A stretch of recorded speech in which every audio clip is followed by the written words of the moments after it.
Lines don't matter. How do you feel? Like, lines don't matter. Like, you can say anything. I could speak Russian, right? And if I'm speaking Russian, you don't know what I'm saying, but you'll understand what I'm feeling. So yeah, if you can get to that point as an actor, or even in conversation, like there's a thing on here, like, are you listening or are you just thinking about what you're going to say next, right? Mm-hmm. And you see that a lot in acting. People are like waiting for their line, then they deliver their line, and then they wait and they wait and wait, and they deliver. We're live! Friday Conversations. Welcome everybody. Today we have a special guest, John Pallindino. He's a former actor, possibly current actor. We're going to find out. He does own the Pallindino Agency. Our topic today is staying present on purpose. When every moment feels like a performance, how do you stay real? This week's conversation explores how present, not pretending, can transform how you lead, listen, and connect. I gotta pass it over now to our man, the myth, the legend, Dave Ribble.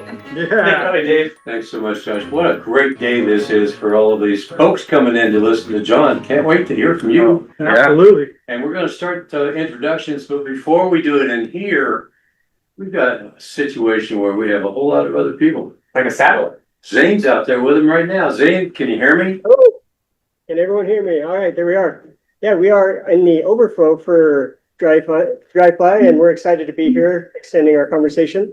So introductions here. Just go around, quick, brief introduction, your name and what you're up to. I'm Erin. I have a small business called Grave Services. We provide a unique glass ride. Awesome, thank you. Glad to have you. Hey guys, my name is Nolan. I'm with Pay Compass, and I work in payments at merchant services. My name is Todd. I have a software company called Lump, LOMP, lots of moving parts, and this is my third time at this facility. My name is Brett McMahon with New York Life, and I'm a financial professional helping you save money and hopefully grow your money. I'm Leonidas Byron. I currently don't have a business, but I do day trading for Bitcoin. Awesome. Thank you, Leonidas. And I'm Zane. I'm with Zebra Go. We help small businesses with answering customer calls, getting them scheduled, and allowing you to do what you started your business for and not answer customer calls. So back to you, Dave. Hey, Zane, thanks so much. I want to start around here now. We've got some amazing people out there. Yeah. Golly. Okay, Sheree, what's going on? Who are you? And tell us what you do. Yeah, well, I'm Sheree Sauer. I own Success Without Sacrifice Coaching, and I help athletes, or I used to help athletes go from average to Olympic gold, and now I help business owners take those same principles so they can scale and grow without burnout. Fantastic. Natalie. My name is Natalie McGinley, and I'm with Credit Fix Joe. I'm a client resource manager, and I am always here to help.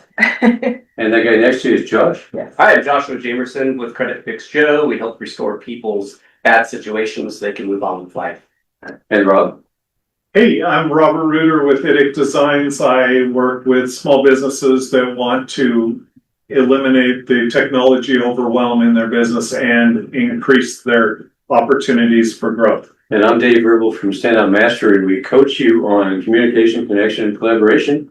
We're taking enrollment right now, and we can help you make sure that you're comfortable in every setting like that. That's what we do. Melissa? I am Melissa Byron with Thrive Wellness, and I help people with their metabolic health. Fantastic. Stephen? I'm Stephen Hicks with Thriving Body Holistic Fitness, not to be confused with Thrive Wellness. We all just help people thrive. Yes. Amen. Absolutely. Jonathan Byron, what do you do? I sell some real estate, buddy. I actually just got a deal accepted. Nice. Oh, Yeah. And it's one of those deals where my seller is also a buyer. So we have an offer accepted on a house they want to buy, contingent on them selling their house that they need to sell. And so we just got their house under contract to sell. And we had 3 offers. We're above asking price. Hot tub was involved, all kinds of the fun negotiating that goes on with real estate. The main point being real estate's complicated, and I really enjoy helping people navigate that process. So if you're thinking about real estate, if you're interested in real estate, we'd love to have a conversation with you. Well, there's a lot of success stories at this table. I'm going to ask you to introduce a guest of honor. Yeah. And tell us more about John so that you can enlighten us. Yeah, absolutely. Welcome to the show, man. thanks, man. I'm happy to be here. Appreciate you being here. Yeah, I appreciate it. So I've been thinking about whether I should even tell this story.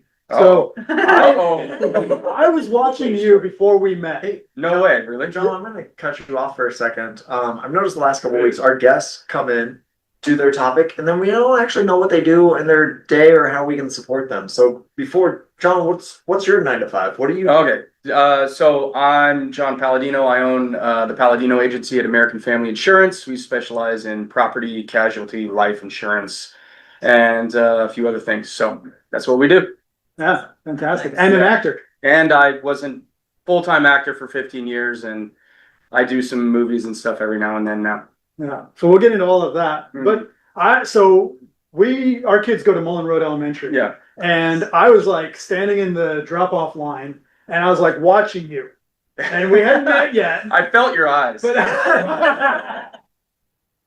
but I was like, who is this guy? Because you granted, this was like at least 5 years ago, Yeah. maybe 7 years ago. Yeah. You're young, a Yeah. lot younger than you are now. Well, and at you least just 5 to 7. you had that like young energy Yeah. that I was like some combination of like jealous of and like I need to know this guy because he's got a good energy. And then when we started to get to know each other, and this was the thing that popped for me when we started talking about this topic and what I want to dive into, I didn't even realize it until you said what you said, and I was like, oh wow, you are really good at this. That you're good at keeping the person in front of you sensing the presence. Like you honor every time we hang out, you honor me with your presence. Like I'm like, I just feel like you care about me. Yeah, I do. And I appreciate it. I appreciate that. But that's the thing. And I'm trying to think who's here that. Oh no, I was talking to somebody on the street today. I invited them in. They might be will be here next week. Like just literally ran into somebody on the street, but they were talking about the same thing. It's like when you have, whatever it is, a client in front of you, if you're distracted, if your mind is elsewhere, like we all feel that. Mhm. And just, one of the big guilty culprits is this cell phone device thing that, it just pulls you in, it sucks you in. And it's like you instantly, as the person experiencing it, you feel disconnected, not cared about. So talk a little bit, this is what and take it wherever you want, but like, I'm really curious when you were acting, like, what did that process look like? Like you had to get into a character, right? Yeah. I mean, it depends on, what phase of acting you're involved in, but like, let's just go straight to like a scene. You've built this character that you have to inhabit, so you have to assume all of their perspectives and life opinions and opinions of the other person. But then once you do all that preparation, it's 100% attention on the other person, right? And your attention has to be, all of the prep work that you've done as an actor has to go way out the window, and you have to trust that it's going to be there. And then, from an acting process perspective, it's are you being fully attentive to the person? Are you picking up on are you literally embodying their presence and seeing all of it and feeling all of it? That's awesome. So it's 100% attention on the other person. The best acting advice I ever got was, if you want to be interesting, you need to be interested. So if you want to be riveting, you need to be riveted by the other person. So so that's, and it bleeds. I don't know if it came about from acting or if it's something I've always done, but when you engage in a conversation with someone, like if you're interested in that person, then you're present. If your attention is here, right? 100% here. Yeah. So that's presence. I believe in my life. That's what I don't actually try and do it. It's just, do you like people? Do you like your life? Like, are you going to pay attention to what's out there versus what's going on in here or whatever else? Very nice. Yeah. So real quick, I want to kick this to the room here and then our overflow room, which, shout out to you guys. Thanks for introducing yourselves. We want you to feel like you're right here in the room with us. So keep the conversation out there going. And we're mainly looking at the Facebook feed. So if you're like watching live on Facebook, you're not even here.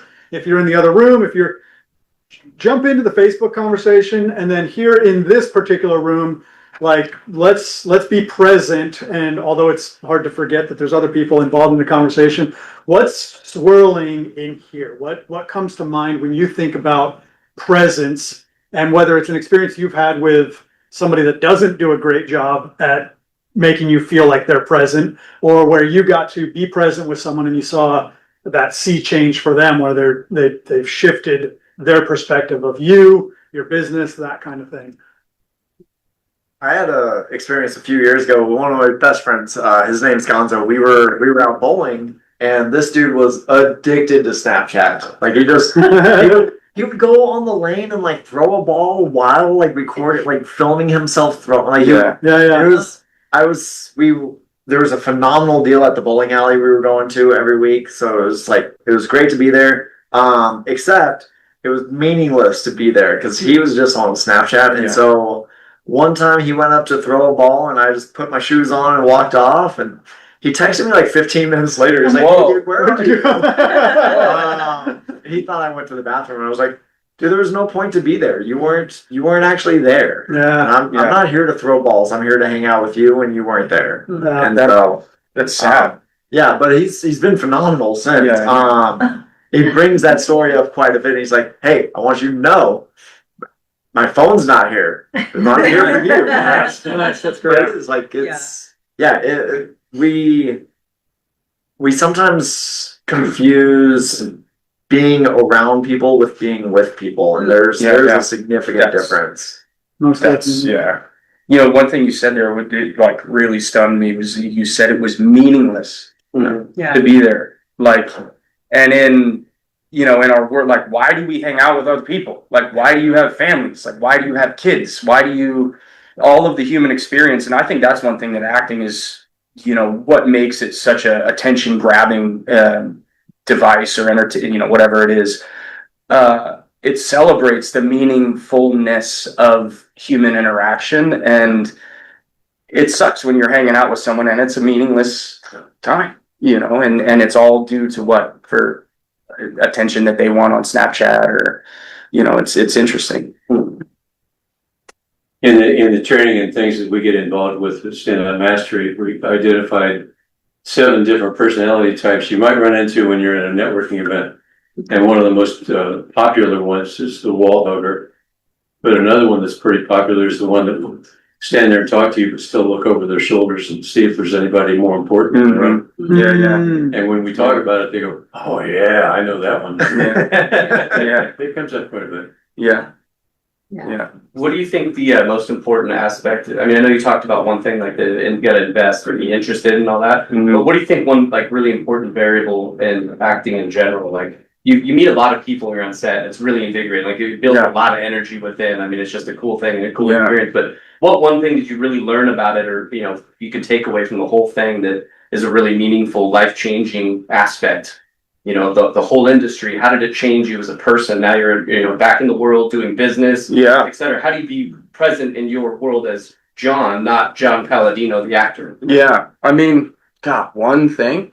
When you're acting, there are so many reasons to be distracted. There's, I want to be good at this. I want to give a good performance. I want all the people on set to think I'm good. I want the people who view my show or my episode to think I'm good. I want to get the notoriety. A lot of that is all self-interested. And not a lot of it. I think all of that is self-interested. And I believe that a lot of people get into acting because they are doing it for themselves and not for the art of it. And I was probably guilty of that for a period of my career too.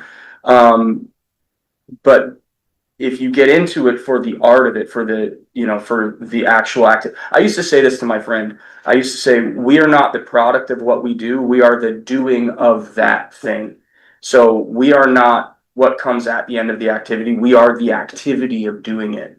And, we had a long conversation about that, but I think that was probably 12 years ago when I had that conversation. That was a big light for me. Big turning point for me was, if you're thinking about the outcome, or if you're thinking about anything else, or if that's your motivator, then you're not going to be present in what you do, and you're not going to be genuine in what you're doing.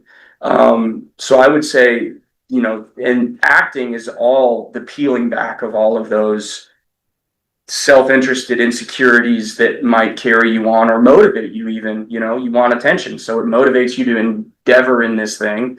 But that like if you are going from that foundation, everyone in the room is going to know. It's because especially the camera. I mean, the camera's like right here. So it can see in your eyes, and humans can see in your eyes. And if you're faking it, they're going to know. And the camera's going to know, and everyone's going to know. So the intention, why are you even here? Like, what are we actually here to have this conversation? Or are we actually here so, you know, for some other thing to build our business or whatever it is? Like, you know, so I think what it did for me was I don't try, I mean, I try to just be in whatever moment I'm in for the moment, you know, for that thing. Like, I try not to have ulterior motives. And every time, if I ever do catch myself going into a meeting being like, okay, I'm going to try and, like, you know, make a network connection here. And, you know, when you're in a networking thing, and you can always feel it when someone's like, they're talking to you because they want to hand you their business card, you know what I mean? And you're like, okay, this guy just wants me to refer him business. So it was that, you know, I said just that would probably be, I don't know, I can't sum it up in one sentence. The whole perspective was intent then. Yeah, I would say intent. Intentful in the moment. Yeah. I like that. It's powerful. Yeah. What is your intent? Thank you. Yeah. Yeah. I think second biggest lesson I ever learned in acting, I was in LA at a very prominent acting school, and the acting teacher's up there, and she, you know, all the students are in the seats, and she's on stage, and she asked us a question. She goes flat out, she goes, "What's the hardest thing about acting?" And immediately I blurted out, "Honesty." And she was like, "That's it." She was like, "That's it." And because everyone else was going to say embodying the character, knowing the motivations, knowing the backstory, but it's about honesty. So that's the bottom layer. That's the foundation.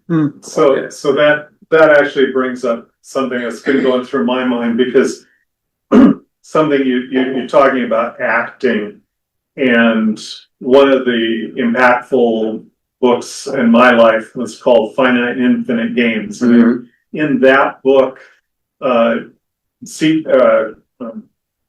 he addresses the actual act of acting. Mm-hmm. And yet what he points out is that when you put on a role and you act that role, you're not being yourself. Yeah. You are being this other person. Mm-hmm. And in the book, he challenges everyone that there is a time, there is a place for that, and people react to the role and not to the person playing the role. Yeah. And then he makes this observation. He says, but what if that actress walks off the stage and just trades one role for another? Yeah.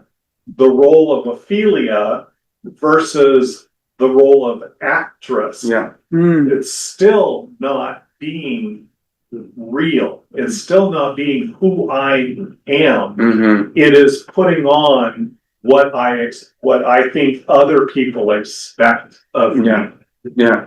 And that, I think, gets at some of your suggestion here that, you know, being present, we have to at some point acknowledge I'm playing a role as a business owner. Yeah. I'm playing a role as a professional solutions. Yeah. But inside, that's not always who I am. Mm-hmm. Yeah. Yeah. You know, you talk about that. It reminds me of what's the phrase? You can only fill an empty cup. Or it's, I can't remember the koan, but Empty cup? What's that? Can't pour out of an empty cup? No, it's if your cup's already full, you can't pour anything in. I can't remember the koan. It's a koan. But the idea, you know, you're talking about is like, if you come with a concept of yourself or whatever, then you're already embodying something that can't accept anything, you know, and yeah, like in an acting perspective, if you come in with like a caricature of a character or whatever, like you said, reacting to the role, not the character, or embodying the character, then you're not leaving any room for change or for growth or for anything like that. And I try to be I don't try to do it, but you can't step in the same river twice, right? There's a reason why that phrase is really famous and thousands of years old. Like that, I think is the essence of what a human is. Like we're constantly changing and ever flowing. And this whole concept of I am this one thing is a blockade, and I think we see it a lot, especially in our world right now, where people are they're adherent to, well, I'm this, and I'm this, I'm this, and then no one can have a conversation anymore. Right. And even if they're in a disagreement with somebody, whereas acting is like the opposite of that, if you're doing it.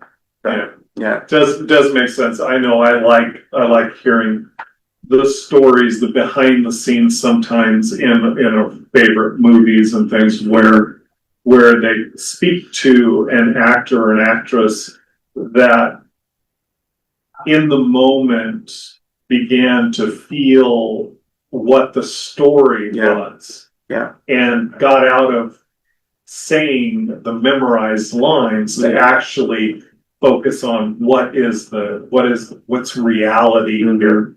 Yeah. In that. And I know that can be certainly a powerful moment. That's like the goal.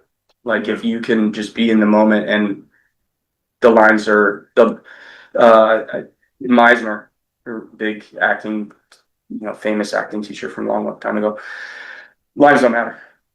How do you feel? Like lines don't matter. Like you can say anything. I could speak Russian, right? And if I'm speaking Russian, you don't know what I'm saying, but you'll understand what I'm feeling. So yeah, if you can get to that point as an actor, or even in conversation, like there's a thing on here, like, are you listening or are you just thinking about what you're going to say next, right? Mm-hmm. And you see that a lot in acting. People are like waiting for their line, then they deliver their line, and then they wait and they wait and they wait, and then they deliver. And Well, I'm actually doing that right now because I have your saying, you cannot fill a cup that is already full. yeah, Is that the one? Or yeah, you can only fill an empty cup, or I can't remember I how have it a couple goes. more. You must first empty your cup if you wish to taste my tea. An empty cup can be filled. A full one can only spill. Yeah, When your cup is empty, you're ready to receive. When it's full, you stop learning. yeah, Lastly, only an empty cup can be filled with wisdom. yeah. I don't know if think any of those. Yeah, I think it's the last one. Yeah. I wish my wife Kay were here, because we were talking earlier about Sandy Meisner and Yeah, Meisner's great. Yeah. And she was there, and she said that Meisner wanted her very much to be not the just happy all the time Yeah. actress. Mm-hmm. And the way he phrased it was, he said, "You're a delicate flower. It needs to be planted in a bucket of manure." Yeah. That's one of her favorite sayings. Yeah. Thank you. Yeah. But it was really true. Did you work with it, Sandy? Yeah. That's awesome. Yeah. But she didn't have those manure experiences of life yet. Yeah. And it was like, don't get up here and be happy about something. You're supposed to be in the scene we're practicing, and you're supposed to be miserable. Well, a lot of people can't even, this is where the method actors come in. Like, how do you embody a character who's experiencing something you've never experienced? Like, there's two different schools of thought. One, I pretend really hard. I'm just really good at pretending. Or there's the other people who really they'll go sabotage their life to get that experience, or they'll, they want to feel what that feeling is. Have you worked with actors that stay in character all Method actors, yeah. all the time? Yeah. Daily. Yeah. I've worked with method actors, but I did a ton of acting schools. I was in the actor's studio in New York City. There are times where a role would require method acting. I got offered a few roles that I didn't take because I knew it was really dark, and I knew I was going to have to go into a method place to be able to do this, and I didn't want to do it to my soul. Yeah. The guy that plays Robin in Batman. Who was that? Heath Ledger. Yeah. Oh, Ledger. yeah. Took him because he embodied it so much that it put him in such a dark place. Yeah, Jack Nicholson warned him about it. He was like, "Be careful with this role. Wow. Interesting. Yeah, it takes you over." In speaking, going through speaking, they teach you to emote your feelings on stage with don't just say it with your words, but actually emote it. And that's really hard to do unless you can actually take yourself back to that place and also not acting and performing, but it being genuine. So it's. Do you struggle with that ever? it took me, and they were like, you just need to practice in a mirror. Like you need to practice in a mirror, and and it's still something that I'm definitely working on. Yeah. If it's something that's like really heartfelt and I'm emotional about, I can be emotional about it, but like I tell a story about, soda can pop like exploding and so they were like, literally like go take the soda can and go out with your kids and shake it up and have it explode so you can put yourself back into that space. So you can actually like feel it and not just perform it or act it. So it's interesting though, as you were talking about like honesty, and I think Rob was kind of touching on this a little bit, but like how do you go from being in a role and not acting to going back to being genuine and like honest to who you are? Or how do you like show up honest when you're playing somebody else? Does that make sense? Yeah, I think I understand. So the question is, how do you go be somebody else and then go back to your regular life and maintain your genuine? Again, it's attention. Like in my opinion, it's when you're putting on a character, like, okay, I'm gonna embody this other person, and then when they yell cut, some people can come out, some people can't. But there are a lot of people who will do I did a role that like really kind of affected me for like a few months. But yeah, you go back to your regular life and you kind of integrate back in. But if your attention is on your wife, and you can shed some of the weird thoughts that you've had to have to be this character, but it can alter you for sure. It's you ever seen someone that's people do ayahuasca now, it's like a big thing, and they come back and they're not the same. It's like you go into a different mental space, and like, can you recover from that? I mean, I think it's easier to do it from acting than it is from like a psychoactive drug, but there's a similarity there, I think, for sure. Yeah, we want to jump out to the other room. Zane and I think Nolan has something to share. Zane, go ahead. Yeah. So apart from kind of where the conversation's gone, we were having a little bit more in-depth talk out here about motivations and what that means. And Nolan had something great to share about his experience with getting motivated. Yeah, thank you, Zane. We were talking about basically meeting people. You guys talking about handing out business cards, and having an ulterior motive that people can sense, And I think that there's a lot of gray area that goes within there too, because I mean, I go out every day and basically my goal is to just cultivate a relationship with somebody, be their friend, and offer myself as a resource, and I think that can definitely be a little bit different of like, I don't think that's something that's necessarily an ulterior motive if it is authentic, right? And so I guess the question is how do you differentiate that of, keeping what you're doing as authentic, but also, hey, you're also playing a long game here. You're also building your career, and I just was looking for your thoughts on the subject. Yeah, it brings me back to something that you were talking about with emoting. Like if you go into a business and you're there to hand out your card, like if you're emoting that you want to be helpful to their business, they're going to smell it. I think, and what I wanted to say was like, how do you be genuine in those moments? You have to actually care. Like if let's say you're going to sell your POS system, point of sale system. Like, do you really believe, like, are you really embodying the product that you're selling, that what it offers to this client? Like, are you genuinely there, to help them? And if you really believe that and you're really doing it and that's really what you're embodying, then it's no different than acting, right? Then you're being a great actor. Or it's not even acting at that point. It's not acting. You do care. You really care. So if you really care, like I really care about helping people with their insurance and making sure that if their house burns down, they've got all the coverage they need. Like I really care about that. And if again, it's attention and care, and that you really care about what you're doing. And if you're genuine and you're really there for that purpose and not just for the paycheck, then, I think that's 100% like the gray area you're talking about. I think that's where you cross over, and people will respond to that. It's so natural. Right on. Yeah, it's just genuine. It's real. Yeah. Exactly. Zane, did you have something as well? No, just kind of Nolan and I, again, we're having a pretty good conversation about that. And I like what you added there, John, about being able to, just reflect and see. And we do emote that, right? Like everything about our countenance is going to show what our intentions are and who we are trying to be.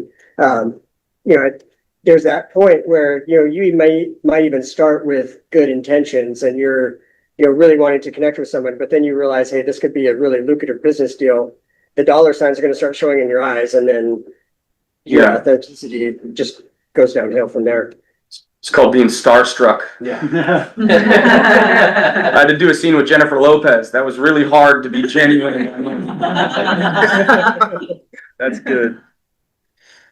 Well, and I think something that you said that speaks to a lot of all of this that's been kind of resonating with me ever since, which by the way is a great way, like if you get stuck somewhere and you keep finding yourself like tapping out of the conversation because that thought keeps coming back to you. Yeah. That's a good way to reintroduce it, is like, you said this a while ago and that keeps coming back to me. Something to let them know, like, hey, I've stayed engaged, but every time I check out, it's because of this one thing. Yeah. And you said you can't step into the same river twice. And it is an old saying. And the way that it keeps coming back to me in terms of this conversation is that we have a tendency to paint people as one-dimensional. Yeah. Like I meet you and I immediately create a framework of who you are. Mm-hmm. And a lot of times it's because of things you actually said, Yeah. right? Like, let's say you say, oh, I would never buy a house. Yeah. Right. Let's say that, like, at our very first introduction, you make the comment, I would never buy a house. Now I'm a realtor, so immediately I'm going to internalize that and be like, I'm a bad person because I'm in an industry that you're like against, Yeah. and I might even spin it up and be Yeah. like, you think that people that buy houses are dumb. You think that people that sell houses are evil people. Like, I could spin up. All you said is, I'll never buy a house. Yeah. Yeah. And you might have said it joking. Yeah. Right? Like, it was just totally like the space that you were in had nothing to do with actually like. Did I actually say that? No. I don't. It's just a I know I didn't, because he got me my house. Yeah. I love that. But when we assume that, I'm never going to step into the same stream of conversation with you, the idea that you might change is like, I struggle with this, and maybe I'm the only one, maybe I'm being vulnerable here, but like, I struggle to think that people can change. Yeah. I know I changed. Yeah. I'm like an open book, like, hey, tell me what you think. I'm going to change my mind about in my world reality. And this is like core belief, not like the way I think. The way I think is, oh yeah, people change, all that stuff. But like, to my core, if Steven tells me that like I'm unhealthy, the rest of my life, I think that Steven thinks that. Even if the minute after he said it, he's like, well, actually, I don't know if I think that. Yeah. Now, the way that we change that narrative is we actively listen, we actively engage, because people will work through things. And if we're really paying attention to them, they'll shift, this kind of like that rhythm of like, actually, I know I said I never wanted to buy a house, or I forget that they even said that. But actually, I've always wanted to, or I'm starting to think maybe I should. And if we weren't paying attention, we'll miss those cues, and we'll still be talking to them as if they're that original person that's like staunchly opposed to it. Yeah. To our great detriment, to our great loss.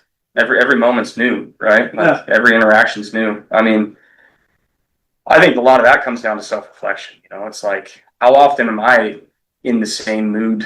You know what I mean? Like, yeah, maybe I had a bad sleep. I don't know. It's like, even if you're out in your job, like you're out trying to sell your, and we're all business owners here, so we all obviously want to grow our businesses. But I think ideally, what we want to do that is by making how we want to do that is by having genuine.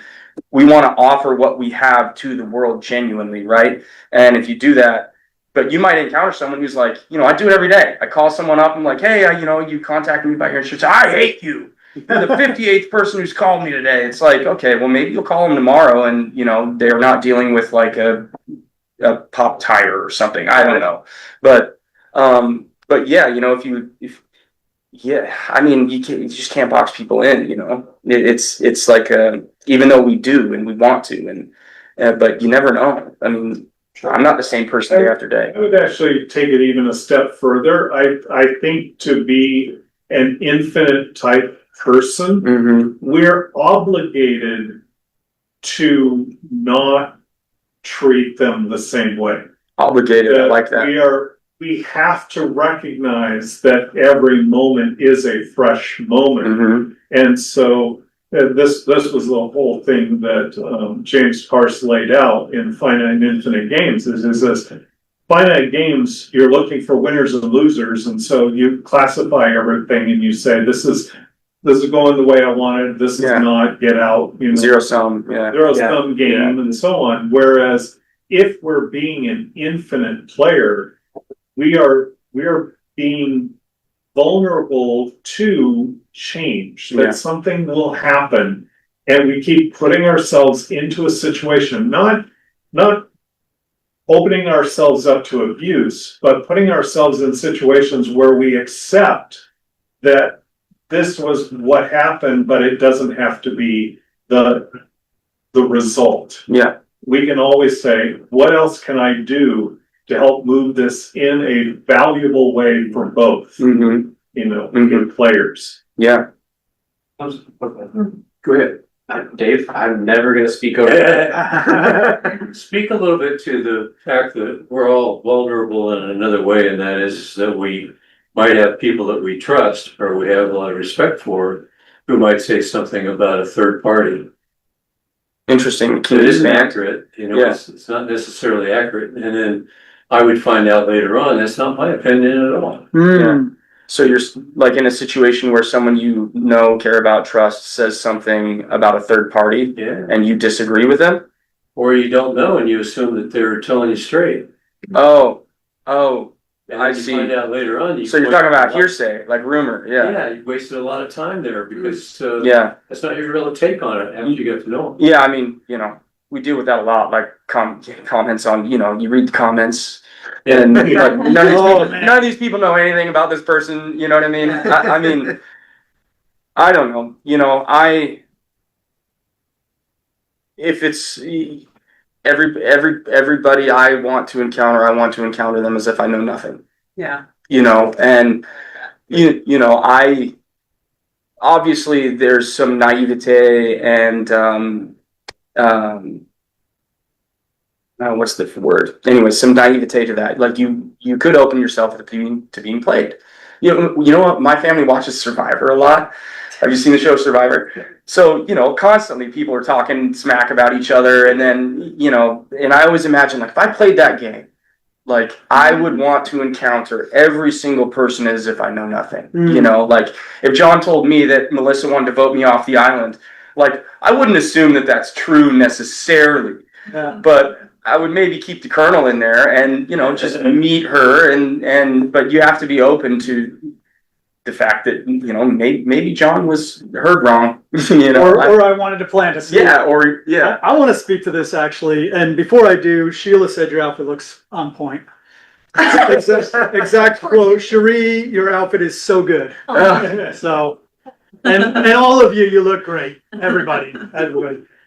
So the first thought that came to my mind when you asked that, and I'm taking this out of the person to person range very intentionally, and we'll bring it back into it. So 3-ish winters ago, I ran into the most fascinating psychological experiment of myself that I think I've ever encountered.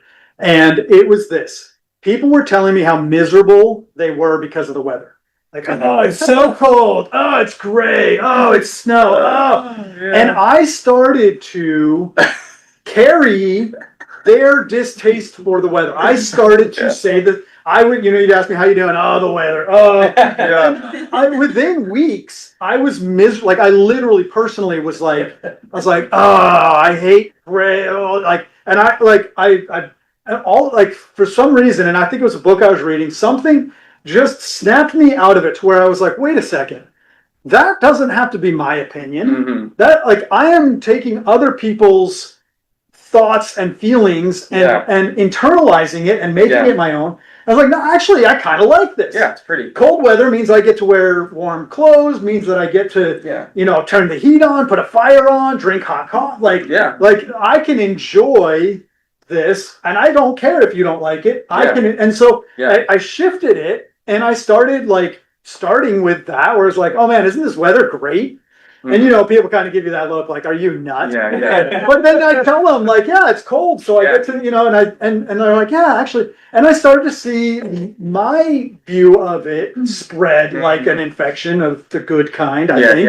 And there is toxic positivity, and there's all these different things, But Contagious positivity. I think to shift it back to person, like I'm looking at my wife, so I'm not going to use her as an example because that would be horrible. But like, somebody might tell me like some bad things about Dave Ribble, right? They're like, oh, did you know that Dave Ribble? And if I'm not careful, It's all true. Yeah. I might start to say, oh yeah, Dave Ribble, oh man, like I got to be careful around him. And to your point about Survivor, it's like, yeah, like to an extent, we're all trying to vote each other off the island. Yeah. Potentially, theoretically, there's all these like little games and all that stuff. Game, yeah. And you can play into that, or you could say, you know what, I'm in front of a genuine human being, Mhm. and I'm going to make my own opinion about them. And until they provide evidence to the contrary, Mhm. I am going to assume that they want to build a relationship and want Yeah. to do something.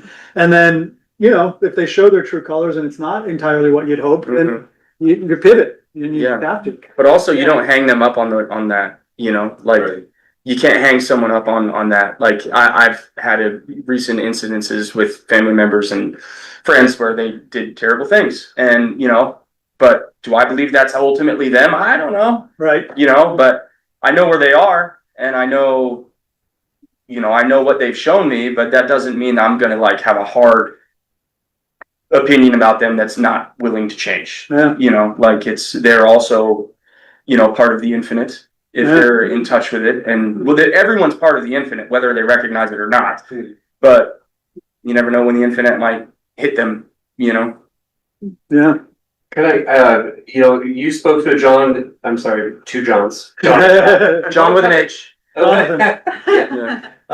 The topic that I think is really important, you know, I was a car guy and you hear the customer and all the other kind of stuff. And how do you, or what experiences have you had, maybe John could chime into, of how you shed everything off of you to get in the moment when the moment counts? So, you know, you're walking up to do your lines, you shed everything out of it. What's your skill set to just shed everything so that you can be in that one moment with intent, with focus, genuinely, and all the stuff we're talking about? How do you do that? What's your skill on it? Trust.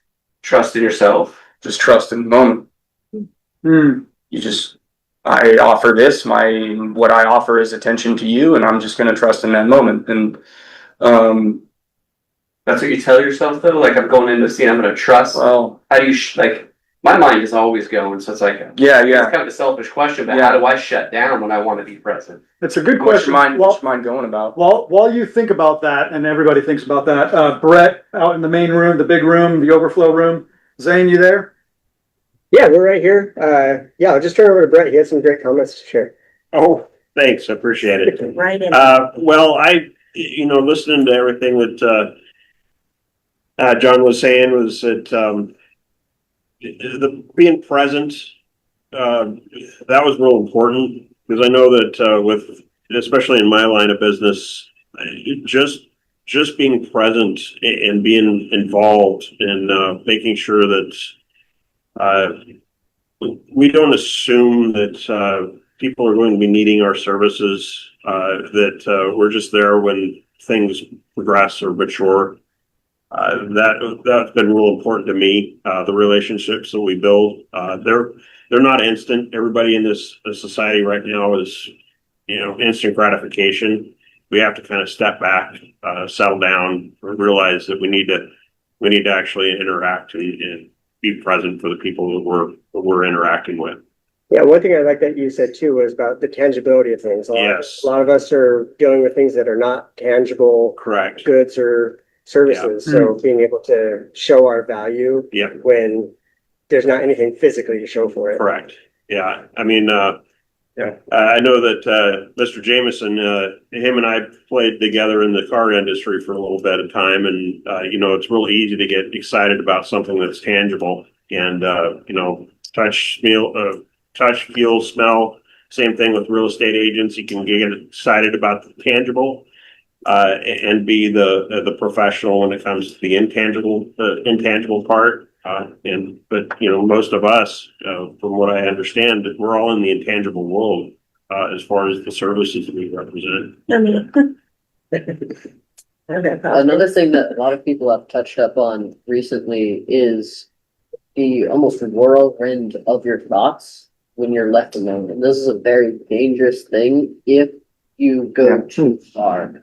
if you are left alone with thoughts that are negative, that may not represent the other person whatsoever, it can really just go over and over and over again. So you have to catch yourself and almost talk to somebody and like just get a second opinion, because they could be like, that's not at all what they were thinking when they said that. So you just got to be able to bring yourself back and have somebody to help you bring yourself back. Yeah, That's good. yeah. I mean, and what he just said, like that's the fundamental practice of meditation or prayer, right? Like you observe your thoughts as third party actions. Like they are not you. You know, everyone has thoughts that. Yeah, but if you can observe your thoughts as something that's, you know, an observable entity, you know, then they don't take you over. You know, and you can say no thanks. I think that was my question. Yeah. Put it all in a box. In the Yeah. moment, put everything else in a box. Yeah. Because I'll be waiting for you. Nobody else is going to take your box. It's still there. Yeah. I mean, just no thanks, dude. You know, like yeah. That's good. And then if your attention is properly aimed and genuine, then you probably won't even have those thoughts. It's true. And I think too, it's a practice that you get better with the more you do. And I think it's interesting, generally, gender stereotype here, that they say that men are better at compartmentalizing, whereas like I think it's like men are like a tackle box and women are spaghetti. I think that's whoever wrote that book. That's Would you write that one down? I like that. But I find for me, like I can be driving to an appointment and having a phone call like on the speakerphone, just like very intense.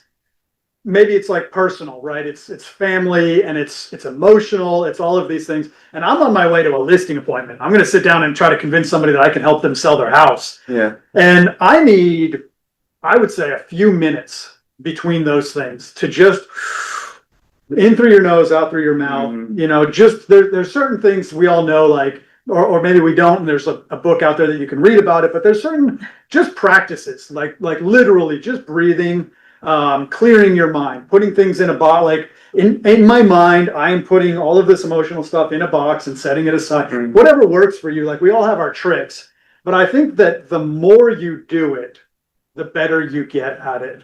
And I think that's where potentially the whole gender divide that I mentioned happens, where, and again, whether this is men and women or just the different things that we isolatively experience ourselves, is if I, as a guy, have done that my whole life, I've gotten really good at it. And I haven't really worked at like intertwining, where I'm like talking to my client about selling their house, and all of a sudden I start getting emotional because my family, like I'm just not even comfortable with that. Like it's like, nope, that is locked in a closet that doesn't come out in this scenario. Yeah. And I think as we interact with each other and discover, I mean, Sheree, to your point, like I'm still like struggling to like wrap my head around like being emotional. And I even just now I forced myself to get to that place, and it's very uncomfortable for me. Like, whoa, emotion. No, there's camera, there's a microphone. I got it. There's people in the room. They're looking at me. I got to be careful to keep that emotion tucked away. And I think that as we mature at bringing our whole self into that conversation, there's a little bit of both that needs to happen. Well said. Yeah. Yeah, I mean, I think the emotional side is the genuine side. I think when you show that, I mean, that's your full exposure. That's who you are. Yeah. I think that's good. That was really well said. I don't know if I agree with explicitly the genuine side. To expand on the tackle box spaghetti analogy, like the compartmentalizing, that's got like a lot of like, that's got a heavy focus on different time sectors, right? Like there's a place and a time for this emotion. There's a place and a time for this conversation, right? Whereas the spaghetti mindset is just, you know, right now. How do I feel right now? What are we doing right now? It's just more now versus like that's going to be a past thing or that's going to be a future thing. Yeah. And I think definitely being able to, especially as a masculine dude that has the tackle box, being able to be like, no, it's very hard, probably similar to what Josh was saying with like the brain chatter. Like you're just, it's very, very easy to be in a different time, thinking about something that happened or thinking about what you want to have happen next, or, you know, walking after this, or what am I going to say next? Thinking next is a future tense, and you kind of miss what's being said now. Said that. Yeah, so I think just kind of expanding that analogy, it's more, it's not genuine. It's not about genuineness. It's, I think, more about time placement and being present. Each emotion's different, and they come, like you said, at different times. Yeah. So if it's the right emotion for the moment, maybe that's, you know, the fit. Yeah. I think it comes back to you had said intention. What's the Yeah. intention in the moment? And I know for me, when I had started my first business and my kids were little, I would be on my phone and they're trying to get my attention. I'm like, hold on, I'm reading an article about how to be a good mom. And so I really had to kind of pull, or even I remember taking my kid out on a date. Like we went out to McDonald's for the first time, and I'm trying to get my camera out to like take a picture of our first date, right? Mhm. And I was so mad at my phone because my camera wouldn't work, that I couldn't capture this image to post on what? To post on social media. Yeah. Right? And so that was, I was like, why am I doing this? We're here to spend time, Yeah. not to take a picture for everybody else to Yeah. see. And so I had to just start asking myself, like, what am I doing? Why am I doing it? Who am I doing it for? And is it worth it, or can it wait? And that's how I pull myself into the present moment, because I very much have ADHD, like squirrel brain. And so that's something as a practice. You were saying, John, I'm like, sorry, can you repeat those questions that you used to get back? what am I doing? Why am I doing it? Who am I doing it for? And is it worth it, or can it wait? And so if I'm on my phone and it's evening and my kiddos are like, hey, mom, I need your attention. I'm like, I have to respond to this. I'm like, hey, hang on just a second. I'm in a waffle box, we call it. I'm going to respond to this. And then, because I want to hear what you have to say. And then I put the phone down. If it's something that's, I'm randomly scrolling social media and they want my attention and it's not important, I can be like, okay, I'm going to put that away. What were you saying? And so I think there's different instances where we do need to be present for one thing, even though somebody else is requesting our presence, right? And so that's just something that's been super helpful to me that I've done over the years to implement, because it's so easy to pull up your phone and just automatically go to social media or your email, and you don't even know, it's just habit. You don't even know why you're doing it. And I tried to do this, you know, the phone limits and the time limit. It doesn't help me, but if I go, No, you know your passcode. Yeah. You gotta have your husband set your passcode. Yeah. No, you know, you said the questions you asked, 3 of those are a very fundamental part of acting. Yeah, what am I doing? Who am I doing it with? What was it? What was it? What am I doing? What am I doing? Who am I doing it for? Why am I doing it? Why am I doing it? Yeah. Yeah. Those are like, this guy, Scott Freeman, who I worked with for a long time, like he boiled acting down to 10 fundamental questions, and those were 3 of the 10. Wow. Oh, interesting. For sure. 100%. Yeah. Those questions, I'm like, I wish we could dive into a whole nother episode just about that. But we're getting close to the end. So Zane, I want to have you kind of see if there's anybody out there. This is normally a little bit actually earlier than this. I try to get the quiet people in the room. So Zane, if you've got anybody quiet out there, I'm looking at the quiet ones in here. We kind of want to hear from those of you that aren't always the first to talk. So Zane, if you've got somebody, and anybody in here, if you want to share something that's been percolating this whole time. Yeah, we'd like to hear from Todd. He's kind of been sitting here quiet, and I know you can see it, gears turning in there. There's Steve. So basically, the narrative here is being present, being yourself. And when you have the opportunity to present yourself, because that's what you're doing, is you have to understand what engagement looks like with this person that you're going to be present with. Because like we were saying, collectively, they'll know, the person that you're engaging will know within 30 seconds. They'll sniff you out. They'll say, this person's honest. They're not honest. Someone that I want to engage with. So prior to you in working with a person or wanting to be present in that, you have to remember the fundamentals, and that is engagement. Be honest. Understand why you're there and why they're there, because they're going to have value in you just as you have value in them. So that's going to be deciphered very quickly. Great, thank you. I'll share something. So, something that I keep thinking about as well is perceived ideas. And I know because I've been told that a few people have perceived that I am non-approachable, or that I'm like, I guess the word is pissy. Technical term. The reason why and I've asked them why, because they've gotten to know me, is because I'm thinking really deep a lot of the time. And I guess that I have come across as just not approachable because I'm really in this very deep thought. The best example is pickup for school. And I tend to stand by myself. I can vouch for that. And it's because I've had some experiences throughout the day or throughout the week, and I'm bringing those things with me and I'm thinking about them when I'm picking up my kid. And I'm kind of mulling them over in my mind. And I have been told that I didn't really want to like talk to you because you just seem like you're either upset or pissy or just really in deep thought. And I'm like, yeah, I'm actually in really deep thought, but I would love to chat. I don't need to be in that space of, deep thought in that moment. But I'm not always the one that comes and like seeks someone out.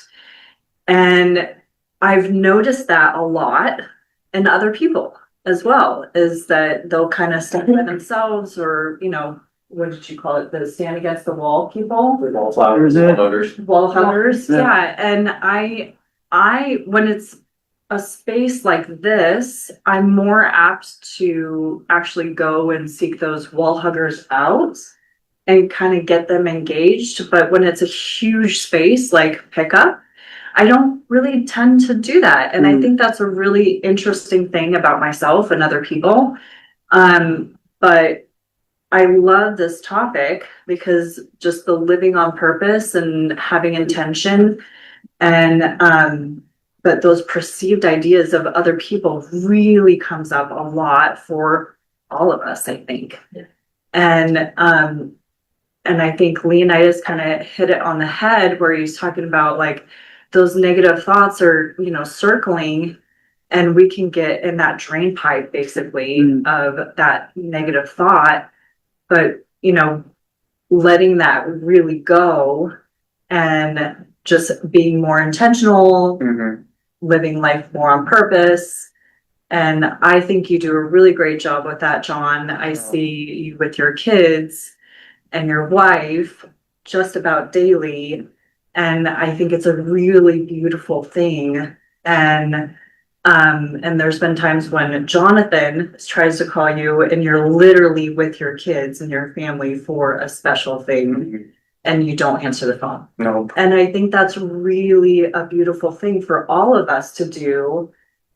So great job. Thanks. Yeah. Yeah. And really thank you for bringing this to us. No, I appreciate all of you guys and having me be here to share my experiences. And it's funny you say that. I was in like a really rough spot a few years ago, and just really down, ruminating like crazy. And I was like, you know what? I'm just gonna go outside and play with my kids. And like immediately I was better. Wow. Like immediately, because like you're playing with your 5-year-old son, like I have to be Batman right now. Like, I have to, or he's gonna be upset, So, but for me, playing with my kids or being with my wife, like that's a sacred pathway to happiness for me. Like it brings me right into the moment, like right in. Like if I'm ever really down or I'm thinking about work or whatever, I'll go be a gorilla on the trampoline for 30 minutes because like I don't want to be there. And it's funny, like I share those. I'm very much a ruminator, like super. I could totally be a wall hugger, and there are times when I go to networking events and I just sit on wall. I'm like I can't do it because but I don't like that space, because it takes you out of the moment and all the beautiful, sacred thing that we're all participating right now in, which is sharing life with other human beings. And, you know, I think that for me is ultimately it. Like, we're here for what, 70 years maybe? And, you know, and then there's going to be, you know, the sacred thing that human life and all life is. Like, we get to share these moments together, and how much of that are we wasting? You know, I mean, it's all right here, you know. And so whenever I need to get back there, I just go play with my kids. Love it. Yeah. What a great note to end on. I want to thank a million different people, and we don't have time to thank everybody, but I do want to, obviously, we want to thank Dryfly for hosting us. This has been absolutely amazing. Dryfly and Idic Designs sponsoring lunch. Thank you to Rob Reuter and Idic Designs. And then, gosh, everybody in the room. I'm going to do a little shout out to Credit Fix Joe again, because every week he comes in with new signage, I mean, like, if there's a reason that we look like we know what we're doing, it is Josh Jamerson. So shout out to you and your team. Thank you so much for everything that you guys do. Thank you, everybody that was here, everybody out there in the overflow. Give us a whoop whoop. No, they're being shy, or they need to unmute and they didn't get there quick enough. There they are. There they are. Appreciate all of you out there. Thank you for everybody that was a part of this. We are here at Dryfly every week. If this video helped you, or there was something in it that you're like, man, I want to watch that again, think of somebody else that might benefit from it and share it to them. Get the word out. This is when we come together, when we do the things that you're talking about and let down, you know, put our phones down and we look eyeball to eyeball with other people that are in the same boat as us, something shifts. And it's a practice. It takes work to get down here on a Friday, but we try to make it as pleasant as possible. There's free sandwiches. There's free soda water. There's all, and oh, by the way, everybody out there, everybody in here, 20% off. And here at 4 o'clock, it's happy hour. So 50% off apps and drinks. Hang out, stay, keep this conversation going. Thank you, everybody that was here. We will see you all next week. Woo! Yeah.